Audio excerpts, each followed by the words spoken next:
जय माँ इंद्राक्षी, जय अम्बे। इंद्राक्षी धाम में दर्शकों, आप सभी का हम हार्दिक स्वागत करते हैं। आज के दिन जिन जातकों का जन्मदिवस है, मैरिज एनिवर्सरी, उन सभी को हमारी तरफ से बहुत बहुत शुभकामनाएं। आज एक बहुत अच्छा सब्जेक्ट है बच्चों के प्रति, संतान के प्रति। हम अपने बच्चों को बहुत अच्छे से पढ़ाते हैं और हमारे बच्चे भी बहुत अच्छे से पढ़ते हैं। स्कूल की तैयारी, कॉलेज की तैयारी, कंपटीशन की तैयारी, जॉब की तैयारी वो बहुत अच्छे से करते हैं। लेकिन कई बार उनका लक या कह लें उनकी मेहनत उनके काम नहीं आती। क्या कारण है और उस कारण का निवारण हम क्या करें कि हमारा बेटा, हमारी बेटी अच्छे एग्ज़ाम में, अपनी जॉब में या किसी भी कंपटीशन की तैयारी में वो सफल हो सकें। आइए पहले आज का हम पंचांग देखें। 14 दिसंबर सन 2022 दिन बुधवार, पौष मास कृष्ण पक्ष संवत 2079, तिथि षष्ठी, नक्षत्र मघा, राहु काल 12 से 1:30, दिशा सूर्य उत्तर पूर्व दिशा। बहुत बच्चे तो ऐसे होते हैं जो पढ़ना ही नहीं चाहते, पढ़ते ही नहीं। किसी एग्जाम की तैयारी बहुत मुश्किल से रो पीट करके कर पाते हैं, या जब एग्जाम सर पर होते हैं तब 2-3 दिन पहले वो किताब लेकर के बैठते हैं। वो सब्जेक्ट अलग है, उस पर हम बोल चुके हैं अनेकों बार। कुछ बच्चे जॉब नहीं करना चाहते, माता पिता कह के थक जाते हैं, लेकिन मन नहीं होता, वो सब्जेक्ट भी अलग है। तो सब्जेक्ट है आज का, जो बच्चे तैयारी भी कर रहे हैं, अच्छे से पढ़ भी रहे हैं, लेकिन वो बालक, वो बच्चे कामयाब नहीं हो पा रहे हैं। क्या किया जाए उन बच्चों के लिए? सबसे पहली बात तो, कई बार हमारा बेटा बेटी एक ही क्लास में 3-3 बार फेल हो जाते हैं। अभी सारी बातों पे आऊँगा आगे भी। और वो बच्चे फेल होते रहते हैं और कई बार हम भी अपनी बातों के व्यंग्यात्मक बाण उनके ऊपर चलाते रहते हैं। तो अपने बच्चे को हमेशा ध्यान रखें, कोई बच्चा नहीं चाहता कि वो फेल हो जाए, है ना? तो थोड़ा-सा ध्यान रखें अपने बच्चों के प्रति, ये भावना ऐसी ज़रूर बनाएँ कि उनका उत्साह बढ़ाएँ। उत्साह बढ़ाएँ। कई बार हम बच्चों में इतनी बड़ी कमियाँ निकाल देते हैं, तो जो माता-पिता अक्सर अपने बच्चों में कमियाँ निकालते हैं ना, वो बच्चे आगे बढ़ नहीं पाते। उनके अंदर एक हीन भावना पैदा होने लगती है। कई बार हमने देखा है, अरे तुम तो पढ़ ही नहीं पाओगे, तुम तो कामयाब नहीं हो पाओगे, तुम तो ठेला चलाओगे, तुम तो ऐसा करोगे, तुम तो वैसा करोगे। मतलब वो बच्चा ज़रा-सा कमज़ोर हो जाए, हम उस पे इतनी तोहमतें लगा देते हैं और हमेशा हमारा यही रट लगी रहती है, एक ही गाना गाते रहते हैं, अरे तुम क्या करोगे पढ़ के, तुम्हें तो बेकार हो तुम तो। तो ये चीज़ें अपने बच्चों को कहना बंद करें। ध्यान रखें इस बात का, बच्चा कामयाब होगा। कई बार बड़े-बड़े योद्धा असफल हो जाते हैं, बड़ी-बड़ी सरकारें धूल चाट जाती हैं। क्या आप देखते नहीं राजनीति के अखाड़े में क्या होता है? अच्छा सच्चा व्यक्ति हार जाता और निकम्मा व्यक्ति मुकुट पहन लेता। तो भैया, आपके बच्चे हैं, वो अच्छे से तैयारी कर रहे हैं। हार जीत तो जीवन का एक खेल है, चलता रहता है, अभिन्न अंग है। इसलिए ध्यान रखें, अपने बच्चों को हतोत्साहित ना करें कि बेटा कोई बात नहीं है, आप असफल हो रहे हैं, हम आपके साथ खड़े हैं, आप अपनी अच्छे से ऐसे ही तैयारी करिए। ऐसे बहुत एग्जाम्पल हैं, यहाँ समय ज़्यादा लग जाएगा। जो बच्चे जन्म से बिल्कुल ऐसे थे कि कोई मान ही नहीं सकता था कि ये कुछ कर पाएँगे, और उन बच्चों ने आविष्कार किए।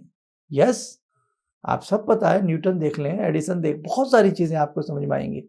अब देखो, एक तो ये बात बंद कर दीजिए, बच्चा कॉम्पिटिशन की तैयारी कर रहा है, जॉब की तैयारी कर रहा है, अंदर से वो पढ़ते-पढ़ते कुंठित हो जाता है और उस बेचारे पर बहुत बुरी गुज़रती है।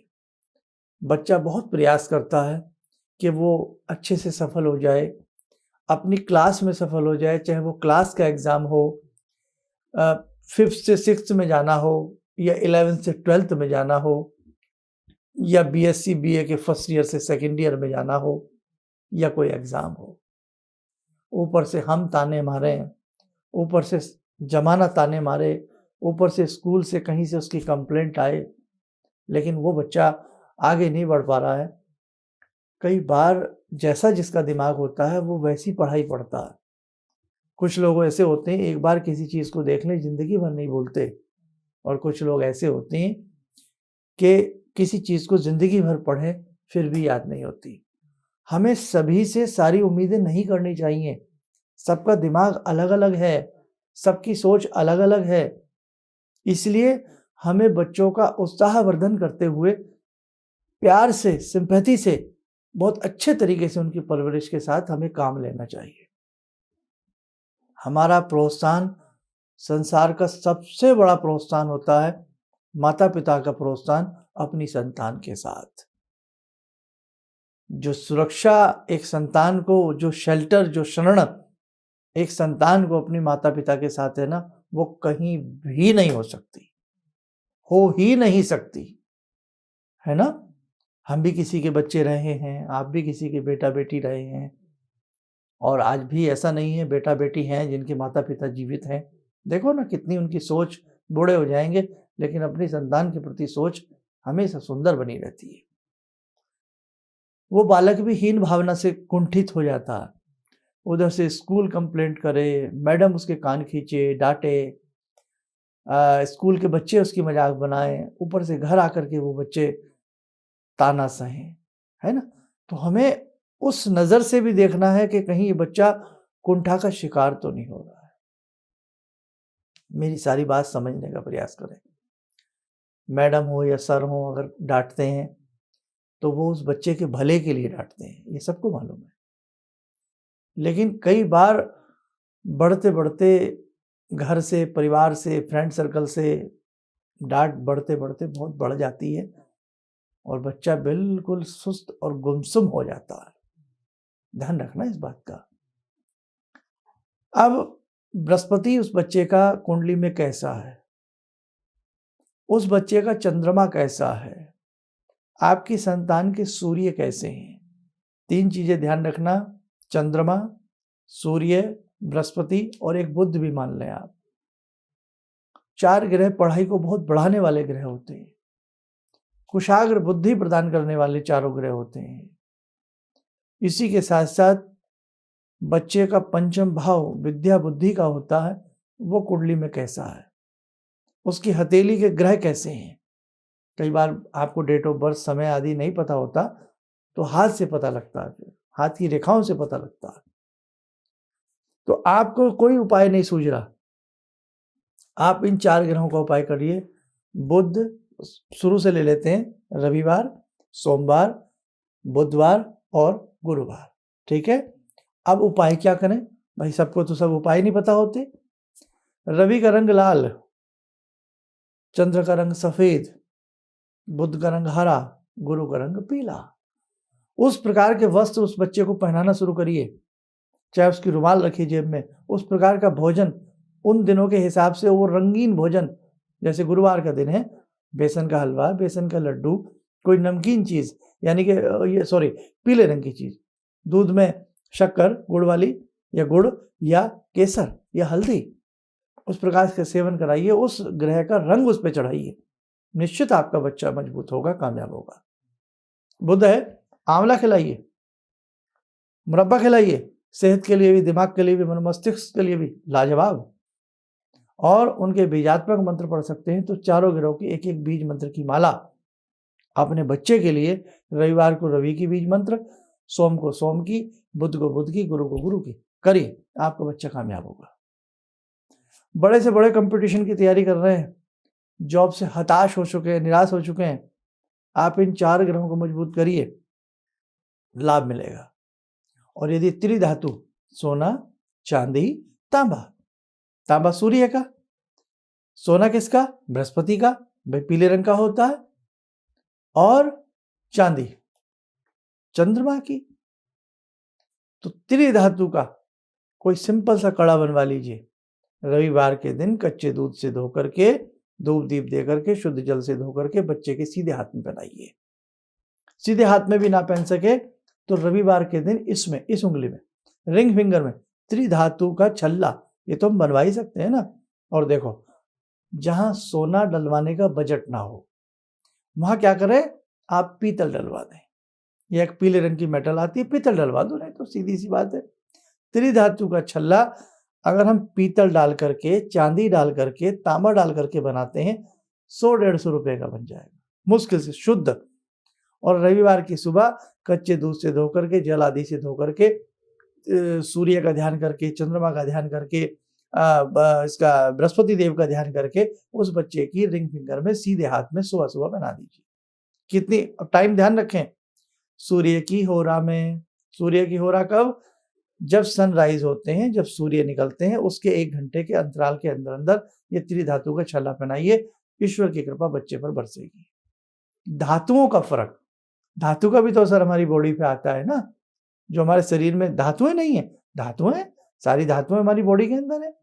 कोई भी हमारी बॉडी से धातु कमजोर पड़ती है, उसके लिए उस चीज के कोई विटामिन कमजोर पड़ता है, उसके इंजेक्शन या उसकी कोई ना कोई मेडिसिन दी जाती है ना, दी जाती है। तो जो एस्ट्रो साइंस है ये भी पूरा उसी तरह से कार्य करती है। इसके अलावा और एक चीज बता देते हैं, अपने बच्चे के नाम से आदित्य हृदय स्तोत्र हर रविवार पढ़िए, बहुत अच्छी कामयाबी दिलाएगा। आप किसी भी लेवल की तैयारी कर रहे हैं, कुछ भी कर रहे हैं, आप स्वयं भी कर सकते हैं आदित्य हृदय स्तोत्र का पाठ। यदि आप बड़े हैं, सीनियर हैं, बड़ी क्लास में हैं, या बड़े कोई ऐसी एग्जाम की तैयारी कर रहे हैं, तो आप हर रविवार आदित्य हृदय स्तोत्र पढ़िए, त्रिधातु का छल्ला पहनिए, और ये जो 4 ग्रह मैंने बताए हैं इनका या तो दान कर दीजिए, जैसे बृहस्पतिवार के दिन पीला दान कर दो, बुधवार के दिन बाजरा या गाय को हरा चारा कर दो, सोमवार के दिन शिवलिंग पर जल चढ़ा दो, मतलब दूध मिला करके, या चीनी, चावल, आटा, किसी चीज़ का थोड़ा दान कर दो, और रविवार के दिन गुड़ गाय को खिला दो। बस सिंपल तरीका। और कितने दिन करना, 2, 4, 6 महीने करके देखो, आपको फर्क पड़ेगा, बिल्कुल फर्क पड़ेगा आपको। फिर भी कहीं संशय है तो भैया किसी विशेषज्ञ को अपनी कुंडली या हाथ की रेखाएं बच्चों की दिखाएं। लेकिन ध्यान रखें, पहली वाली बात पर आऊंगा, बच्चे को कुंठित ना करें, बच्चे को कुंठा का शिकार ना होने दें, अपने बेटे बेटी को, है ना। बार बार उनके ऊपर ये तोहमतें ना लगाएं, आप बुद्धू हो, आप फिजड्डी हो, आप कुछ नहीं कर पाओगे, ऐसा नहीं कहना चाहिए। कोई रात दिन हमें ऐसा कहे तो सोचो ना कैसा होगा। हम अपनी तरफ से प्रयास कर रहे हैं लेकिन नहीं हो पा रहा है, क्या किया जाए। जरूरी है डॉक्टर का बच्चा डॉक्टर बने, ऐसा तो नहीं होता ना, जरूरी नहीं है ये बात। इसलिए कुछ चीजें कई बार हम बच्चों पे थोप भी देते हैं, नहीं तुम्हें तो ये करना ही पड़ेगा, तुम तो ये करोगे, तुम्हारे पापा है ना ऐसे, तुम्हारे काका है ऐसे, तुम्हारे नाना है ऐसे, तुम्हारे फूफा है ऐसे, तुम्हें करना पड़ेगा। भाई थोपना भी बेकार है किसी बच्चे पे, उसका मन भी टटोलो, उसको भी देखो। तो ये चीज भी आप सभी अच्छे से ध्यान रखें, जितने हमारे साधक हैं, जितने हमारे दर्शक हैं। और एक बात इसके साथ साथ और ध्यान रखें, बच्चे कोमल होते हैं, उनकी कोमलता का भी ध्यान रखें। आज देख रहे हैं आप, बच्चे का वजन अगर 20 किलो है ना, बच्चे के जो पिट्ठू बैग कहूंगा मैं, तो वो विद्या का बैग तो नहीं लगता, पिट्ठू बैग बन गया। हम भी तो पढ़ते थे, आप भी तो पढ़ते थे, क्या उस समय लोग इंजीनियर नहीं बने, क्या उस समय लोग डॉक्टर नहीं बने, क्या उस समय आईपीएस आईएएस अधिकारी लोग नहीं बने? बताइए आप, एक से एक विभूति हुए हैं उस समय, ऐसा नहीं है। आज देखो ना, एक बच्चे का वजन 20 किलो और किताबें कितने की हैं, आप देखो वो बैग उठा के देखिए। आप स्कूल के बाहर कभी खड़े होकर देखिए, छोटे छोटे दूध पीते बच्चे लदे पड़े हैं किताबों से। बड़ा अजीब सा हिसाब बन गया। कोई सिस्टम मतलब इस टाइप का होना चाहिए कि भाई बच्चे का बहुत सारी चीजें, एग्जाम बच्चों के नहीं आते, अब माता पिता के आते हैं। छोटी क्लास के माता पिता अपने दिल पर हाथ रख के मेरी बात को सुने कि किस प्रकार से वो बाद में पढ़ते हैं, माता पिता पहले पढ़ने लग जाते हैं। और एक सिस्टम और हो गया कि माता पिता का एग्जाम होगा साहब, तब बच्चे का एडमिशन होगा। माता पिता नहीं पढ़े लिखे हैं तो उनका बच्चा अच्छी जगह नहीं पढ़ सकता। खैर क्या कहें, खैर आप बहुत समझदार हैं, आप बहुत कुछ सारी चीजों में परिवर्तन की आवश्यकता है। इसलिए ध्यान रखें, आपका बच्चा बहुत होशियार है, आपका बच्चा बहुत अच्छा है, आपका बच्चा बहुत नेक है। बस थोड़े से उसे सहारे की ज़रूरत है, प्रेम की ज़रूरत है और कुछ हल्के से उपाय की ज़रूरत है, आपको कामयाबी मिलेगी। आइए, आज की ध्यान साधना में जोड़ते हैं जगजननी से, माँ भक्त वत्सला भगवती से आप सभी का कल्याण हो, आपके सभी के बच्चे कामयाब हो। ॐ सिन्दूरारुणविग्रहां त्रिनयनां माणिक्यमौलिस्फुरात् स्तारानायकशेखरं स्मितमुखी भापेन वक्षोरुवां पाणिभ्यामलपूर्णरत्नचषकां रत्नोत्परां बिभ्रति सौम्यां रत्नघटस्थरक्तचरणां ध्यायेत्पराम् अम्बिकां खड्गं चक्रगदेषु चापपरिगान् शूलम्बुशोण्डिं शिरा शङ्खं संदधतीं करे स्त्रीनयनां सर्वाङ्गभूषावृताम् नीलासमद्युतिमास्य पाददशकां सेवे महाकालिकां यामास्तो स्वपितैहरो कमलजो हन्तुं मधुं कैटवम् विद्युद्दामसमप्रभां मृगपते स्कन्दस्थितां भीषणां कन्या विहकरवालखेटविलसा धस्ताविरासेवितां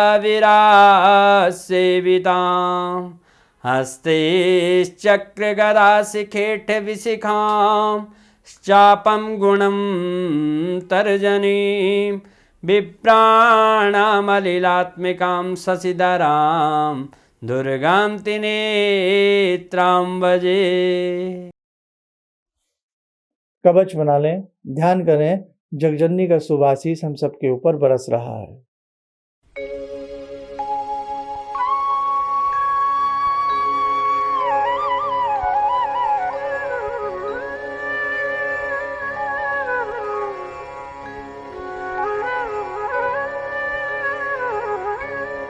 ओम बोलते हुए नेत्र खोलें, सामान्य हो जाएं। आप सब स्वस्थ रहें, सुखी रहें। इन्हीं शुभकामनाओं के साथ हम अपनी वाणी को विराम देते हैं। जय जय अम्बे। मेरे 2 बच्चे हैं, दोनों का एग्ज़ाम चल रहा था। आपने जो एक मंत्र बताया उनको मैंने बता दिया, जो बेटा तुम नहा करके सुबह उसके बाद ये मंत्र 11 बार ज़रूर पढ़ लेना, टेस्ट देने जाना। जब उसका पेपर मिला तो उसको बिल्कुल दिमाग में आया नहीं, जो एक भी क्वेश्चन मुझे आता है, लेकिन जब वो लिखने बैठा तो पूरी लिख डाला और इतने अच्छे मार्क्स से 97 पॉइंट से परसेंटेज से पास किया है। किसी भी समस्या के समाधान के लिए मिले प्रसिद्ध हस्तरेखा एवं वास्तु विशेषज्ञ प्रोफेसर धर्मेंद्र शर्मा जी से। नोट: शिविर में भाग लेने हेतु एवं व्यक्तिगत रूप से मिलने के लिए कॉल करने का समय सुबह 10 बजे से शाम 6 बजे तक। हमारे विभिन्न ज्ञानवर्धक कार्यक्रम देखने के लिए आप हमें अभी सब्सक्राइब करें, बेल आइकन को प्रेस करें ताकि आप देख सकें हमारा कार्यक्रम सबसे पहले। और अधिक जानकारी के लिए फेसबुक पेज को लाइक करना न भूलें।